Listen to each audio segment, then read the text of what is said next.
day, gets out his mask and takes a safe walk outside in the general neighborhood, right? It's kind of like early evening. And he says, Penny, I'm going to go out for just about 20 minutes. So his daughter thinks this is a great idea. Good for you, Dad. And so 20 minutes, she checks her clock. 20 minutes goes by and he's not back yet. And then she's washing the dishes, not really concerned yet, but 30 minutes goes by. And her father is still not back yet.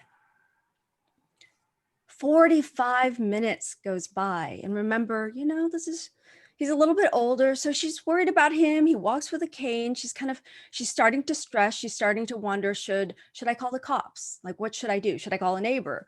What should I do? And as she's beginning to fret, and just as she's beginning to dial the phone, her father walks in the door with a spring in his step. And she's like, Dad, you're late. He's like, oh my gosh, I'm so sorry, I'm late. But I have to tell you, as I was walking, I ran into an old friend, just sitting on a bench. And I ran into this old friend and, I meant to talk only briefly, right? But when I saw this guy, this man, this friend, the man just wouldn't stop listening. So you wouldn't stop listening. How many of us have ever felt like the compelling quality of being truly listened to or heard? Especially in this modern day when there's a lot of noise. There's a lot of noise out there on the news, on the internet. But that reminded me that sort of like in my early 30s, when I first came to Unity out in California, I had this profound experience where A Course in Miracles teacher invited me to coffee. And I remember as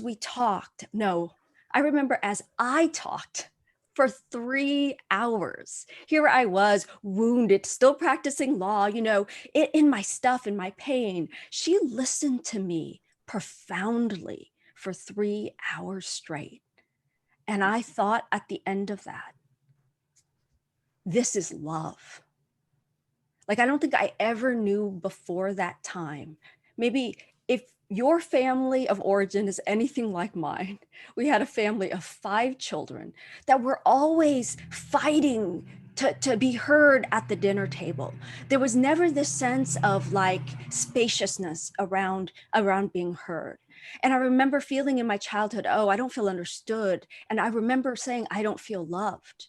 But when I had this very direct experience of someone just listening deeply to me, I named that as an experience of profound love.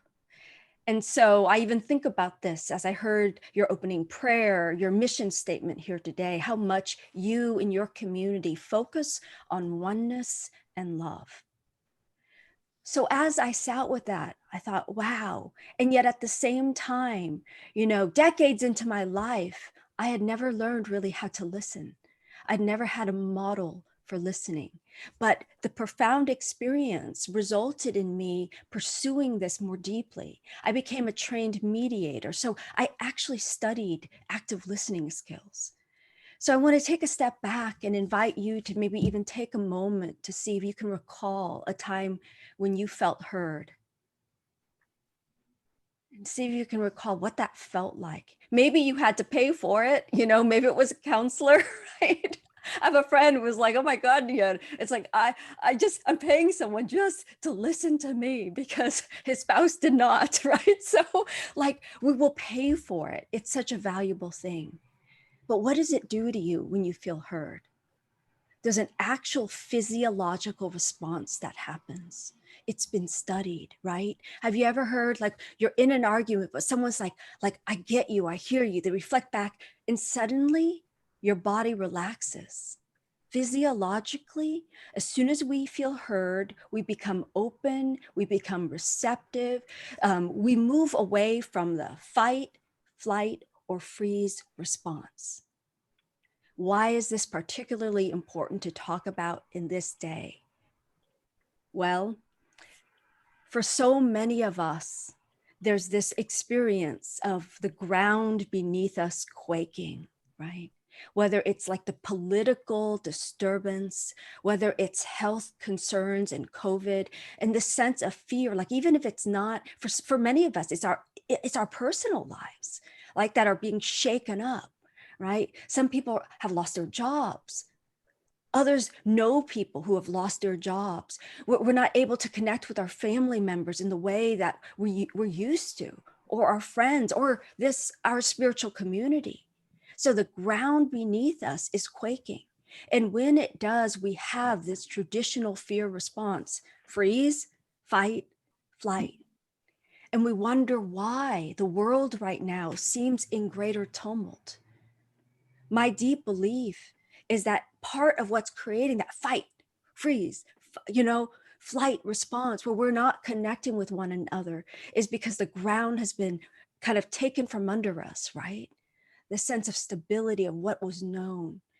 But the beauty of it is this: the power of listening to spirit, listening to ourselves, and listening to others in this deep, profound way of being enables us to retrieve the sense of stability and certainty. So when I say listen to with your ears to the ground, what is that traditionally about? It's like, ooh, keep your ears out for gossip, keep your ears out like for what the trends are.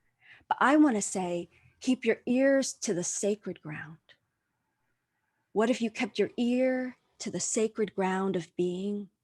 What if you kept your ear to that which is essential? What would that do? Arguably, what it would do is bring forth a stabilization of your peace in a way that allows you to love and connect more fully again with all people. So today, my invitation and my focus is on this. First, let's talk about the power of deep and sacred listening. What can it do? Second, let's talk about like, what are we listening for? Like, how might you do this if you're new to this concept? If you haven't been a trained mediator or pastoral counselor, like, what does this even mean, listening? I think I'm listening, but my daughter tells me I'm not, right? Or my spouse, like, I think I'm listening. So what is this thing? How do I listen for this depth and this sacred sense? And then finally, what am I listening from? Am I listening from my ego, or am I listening from my spirit? First, let's talk about the power of profound listening, because so many of us, I have been among the people who are like, enough talk, everybody. Let's go to action. Let's do something about this. And so it's not really about like how much talk, how much conversation, but there's something about this quality of listening amidst conversation that itself heals. And in that, I want to share a true story about a man named Marshall Rosenberg. If any of you are familiar with nonviolent communication, he is the founder of, or the originator of this powerful teaching around nonviolent communication. And, again, to the people who are like, oh, communication, it's again, stop talking. We need to do something about it. Well, I can tell you that early on in his career, just like a few decades ago, Marshall Rosenberg showed up at a mosque in a refugee camp in Bethlehem with 170 Muslim men that he was about to present to. So he comes, with this good intention. I'm going to do a presentation on, communication skills, right? And so I'm ready and I'm well-intentioned. And as he was about to speak, he heard like this muffled conversation begin. And so there was just this mumbling in the crowd. And so he turns to his translator. And he's like, well, what are they saying? What are they talking about? Well, they're whispering that you're American. And oh my goodness, suddenly a gentleman came to the very front where Marshall Rosenberg was about to talk and started shouting, assassin, child murderer, right? Child killer. Imagine I mean, here I come, and there's a very warm welcome here. Imagine if I showed up well-intentioned and people are shouting that I am a murderer. How do you even begin? How would you react to that? How would you react to these accusations that probably in himself, he's like, I didn't do it, right? Instantly, right? There's like inward, we want to defend the fact. I didn't do, what are you talking about? You know, this defensive, maybe even aggressive response that many of us can have to what we feel is a false accusation.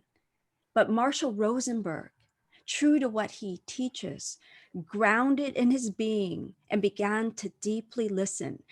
And as he was listening, he recalled that as he was coming in, he saw these empty containers, you know, like outside on the way to the camp, and he realized that these were tear gas containers, right? And so what was going on is these refugees, of course they were harboring anger against the entire United States because of the United States support of offering like tear gas and weapons to Israel. He was walking into what in a way was considered enemy territory, right? So what did he do? Did he defend himself? Did he cry, like, did he try to argue them out of it? No. This man who was yelling at him, instead, he came with curiosity, that's key, curiosity, but also with care. He wanted to know, what's going on for you? What's happening? It sounds like you're angry. Tell me more about that. And you would think, what? Just talking? Just listening? Just being curious and inquiring and allowing that man space to chat? Like, what could that do? By the end of Marshall Rosenberg's presentation, that very same man invited Marshall Rosenberg over to Ramadan dinner with his family. You can change between making someone an enemy and inviting them into your home. So imagine in this day and age, with the polarization that we have, the power of listening to, quote, the other side. Because here in Unity, of course, we teach that there is no other, that there's only one power and one presence. But boy, in the outer world, does it seem like there's an enemy out there, there's an oppositional force out there. And from this ego mind, it seems like that. But if we listen in and we listen in deeply, Marshall Rosenberg models for us the power of what we of coming into a shared humanity, and I would even say a shared divinity, because he does, even though in his book he's not as explicit about it, he reveals later that he's like, a spiritual path is primary to what I do. In my teachings, I may not teach about it as much, but that's actually what enables me to ground in my being. So the power of sacred listening, that it is the power of coming together when you're willing to sit there and hear what someone else might be feeling, someone else might be thinking, even while they're attacking you. The power of sacred listening. Sacred listening. The theologian Paul Tillich said the first duty of love is to listen. I mentioned A Course in Miracles. I want to share that one of my favorite lines from A Course in Miracles is essentially paraphrased as this: there are only two kinds of expression. One is an expression or act of love, right? And the other is a call for love. So if it's not an expression of love that someone is offering to me, then it's a call for love. It's an invitation. If I accidentally cut someone off on the highway and they go by and they're flipping me off, this has happened before, accidental cutting off, you know, and I'm like, oh, you know, and they're flipping me off. And I could become aggressive back. I could think, oh, how dare you? Well, and then have that justified, well, it was an innocent thing. And I'd be, trying to talk, even though that car is like far away. I'm yelling at the car. I'm trying to tell them my side, right? I could be doing that. Or I could be like, whoa, this person is acting angry, likely because they feel like I didn't respect them, or they feel threatened as to their physical safety, that I didn't honor that, right? So in the act of being flipped off, there's a call for love there, a call for respect, a call for an honoring. But so often, how many times do we do this where someone does something aggressive toward us, and instead of responding with love, we respond with defensiveness, right? We respond with trying to blame back so that I don't feel worse. I'll make you feel badly. You were more wrong than I was. But what if I just heard that person was like, oh, when they're telling me that I spoke, in this certain way, like that felt dogmatic to them. Maybe what they're trying to say is they value feeling like I respect their point of view. But when I was speaking in that way, they felt like, oh, I just thought I was right? That I just thought I was right, and that they're wrong in the midst of that. So I'm going to change here. I have light following me here. So imagine if I could do that. So what if only for today? What if only for today, whatever you saw on social media, you could see as either an expression of love or a call for love? And if it's a call for love, what does A Course in Miracles teach is the appropriate response? Well, first, to an expression of love, what's the appropriate response? Love. And what's the appropriate response that it teaches when it's a call for love? Love, right? And that can be easy to say kind of generally, but like when we remember the spirit, okay, the spirit of love. Well, Nhien, though, like what do we do? Like, what does that even mean? Like what does it mean to love? Nonviolent communication gives us a profound framework for this. It says that behind every angry act, behind every expression really, is a need trying to get met. And so we can remember that there are these universal needs. What are they? There are many, but in general categories, there's a need for meaning, right? To make meaning of this world that can often feel so chaotic. There's a need for meaning. Maybe when someone else is being super stubborn and dogmatic, maybe instead of just seeing that about them, maybe I can see behind it and go, whoa, they have a deep need for certainty or security. They're so scared right now. It's hard for them to change their views because the view is the only thing they can feel certain about, right? To feel into that. What's behind, what's underneath what feels so dividing? A lot of times people attack us because they want to feel loved and respected by us. So other needs are needs for acknowledgement and affirmation. Can we acknowledge and love the humanity of a person even if we disagree with them, or have we forgotten that? Like that basic human respect. I want to tell you a personal story that I was profoundly moved just this Friday. It was interesting that this topic came up today because on Friday, I had the blessing of being invited for the very first time ever to, instead of just do my usual spiritual counseling, there were two individuals who are only acquaintances within my evolving Enneagram community. They're on opposite sides of the political spectrum. I mean, one person is like anti-mask, and this other person's like, "You are crazy." I mean, it was just like this, like this is the reason the world is what it is. And they decided to come together and have me facilitate a conversation between them. It was one of the most powerful things I've done in the last 6 months. I was like, oh, both of them left saying, we want to do this again, and that this is what the world needs. And what was my listening about? It was a way of reflecting back whenever one person would share, because what I would invite, like, what is the essence of what that person's saying, so that the other person could hear it.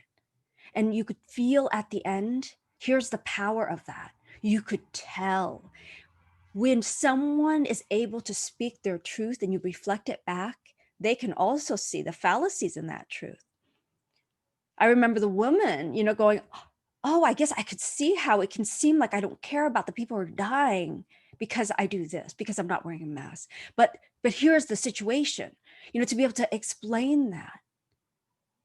I mean, these are people who, like, fiercely are on opposite sides. So the power of healing that can happen when we listen beneath positions and understand that, oh, both sides were seeking truth in their own way. Both sides were caring for their families in their own way. But we don't see that anymore. We see the top. We see the surface. We see the iceberg. We see the position and not the need. And so that's my invitation, to treat everything as love. Many things these days as the call for love, as a call for love. What are they calling for? Somehow when we show up and we honor them in that space, we honor, this is a human need. It's legitimate. You have a different strategy than I have for getting this. It's the beginning of profound and powerful healing in a way that can bring unity to our world, in the way that, like, I know that this group in particular, Center for Universal Oneness, not a center for the ones who agree with us, but a center for universal oneness that does not exclude a single soul, no matter what they believe in this world, no matter how hard that is. And so finally, I want to address this idea of, what am I listening from? So we started with, boom, it's powerful, it's effective to listen. We moved into this idea that, like, what am I listening for? What am I listening to? Usually we're just listening to the outside. Oh, they yelled at me. Oh, they're just making dogmatic proclamations about things. Listen beneath. And now what are we listening from? And this is where each of your, spiritual background can be so deeply helpful, because true listening, for any of us who have ever done it, especially when we're listening to something hard, something different, something conflictual, true listening involves the capacity for inner silence. Otherwise, all we're listening to is not life, is not other people, but the story running in our own heads. The capacity for inner silence is that which creates the space for sacred listening, for a true receptivity. And we know this mostly for being on the other side. We know it from not feeling heard. We know it from saying, I'm trying to tell you something. They're like, I'm listening to you, but you're not hearing me. From the other side, we know the pain of someone putting their own story on what you're sharing. And so if we could flip it and go, oh, how do I become more like with beginner's mind? How can I listen with that openness and receptivity? Well, meditation, spiritual practice, grounding. If I know I'm going into a difficult conversation, you can bet I'm breathing deeply. What does breathing deeply do? It tells my physiology that it's safe. That's a part of why breathing deeply helps us to relax in the moment. If I'm already going into a triggering conversation, a possible connection, I can resource myself by simply remembering to breathe deeply, breathe in and down, ground, and then empty. What am I listening from? It's not just emptying, it's slowing down. There's a story that was told in this Bits and Pieces, which is this old, like, magazine that used to come out with little articles. The writer, Charles Swindoll, once found himself with too many commitments in too few days. He got nervous and tense about it. I was snapping at my wife and our children, choking down my food at meal times, feeling irritated, those unexpected interruptions throughout the day. He recalled this in his book called Avoiding Stress Fractures. Before long, he says, things around our home started reflecting the pattern of my hurry up style. It was becoming unbearable. I distinctly remember after supper one evening the words of our younger daughter, Colleen. She wanted to tell me something important that had happened to her at school that day. And she began hurriedly, Daddy, I want to tell you something, and I'll tell you real fast. And then suddenly, realizing her frustration, I answered, Honey, you can tell me. You don't have to tell me really fast. Say it slowly. I'll never forget her answer, Charles said. Then listen slowly.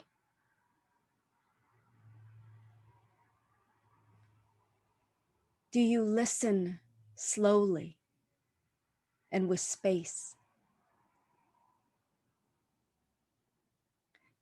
It's hard when we're anxious. Because when we're anxious, we think, I need to consume more data now. I need to read more news.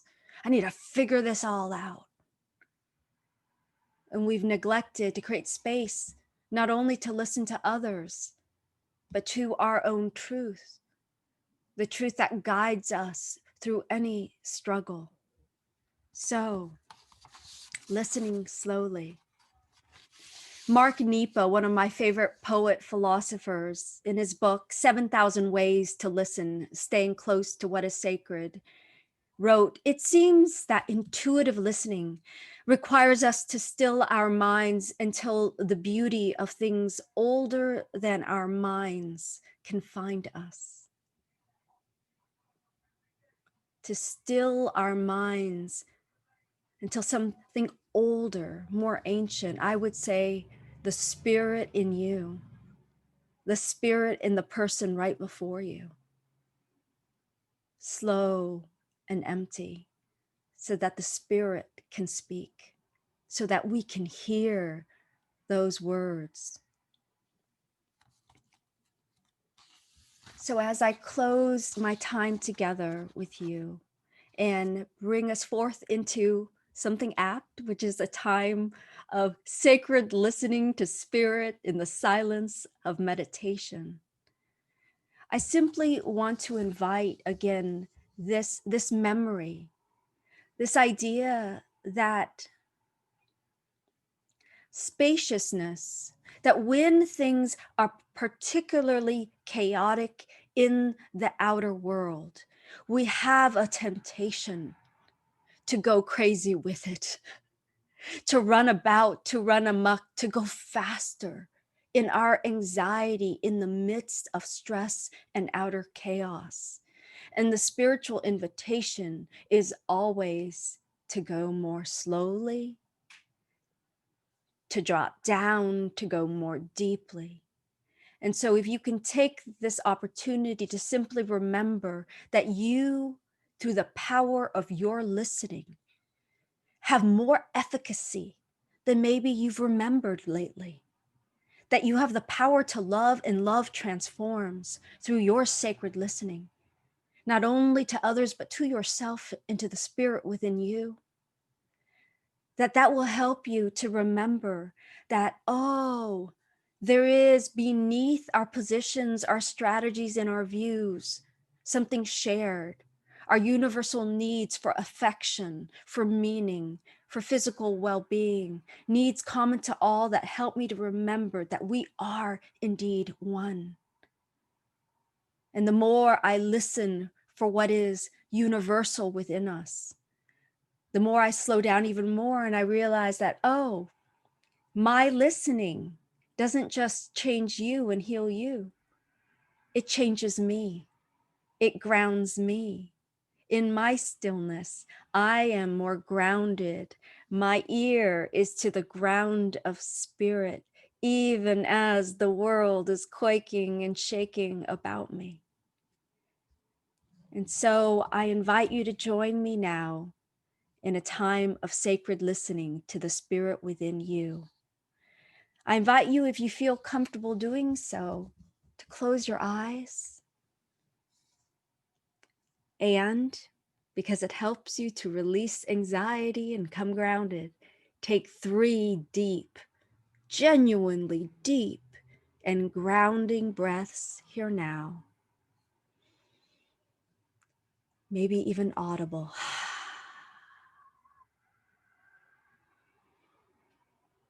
3 deep and grounding breaths.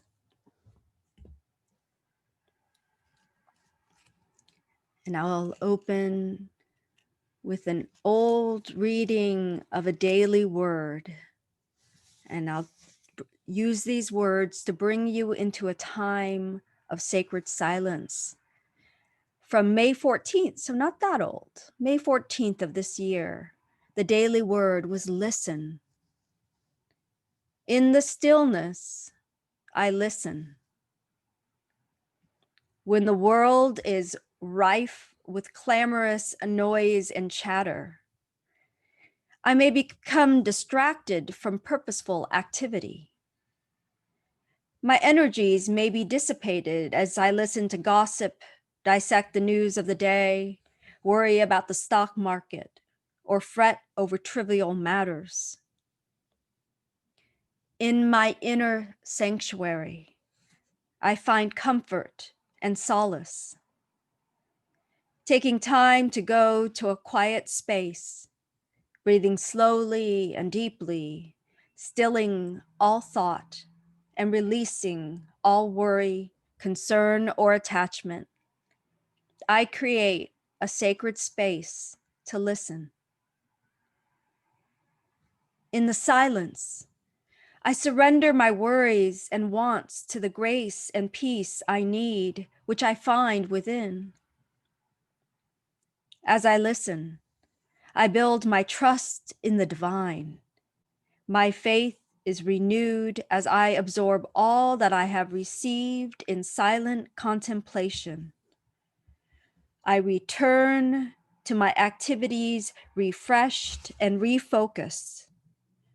And from the Gospel of Mark, chapter 4, verse 9, and he said, "Let anyone with ears to hear listen as we enter here now together in the silence."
As you begin to gently return your attention to the space of our gathering, before you even open your eyes, I invite you to make my words your words in the silence. In the stillness, I listen. In the stillness, I remember who and what I am, an expression of the one life and the one love.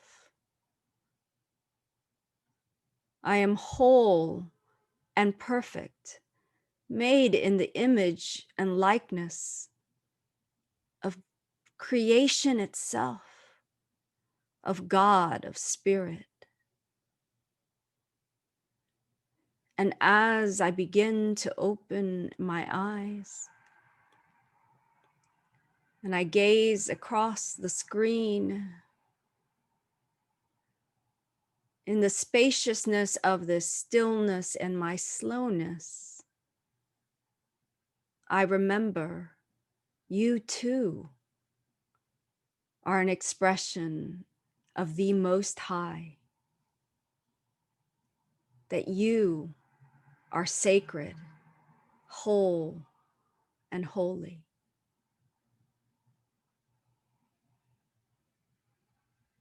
And as I cast my attention to the news of the day, whatever causes tremors in me, I ground in the stillness of spirit, and I remember we are whole and holy, one in spirit and in love. And so it is, and so you are. Amen.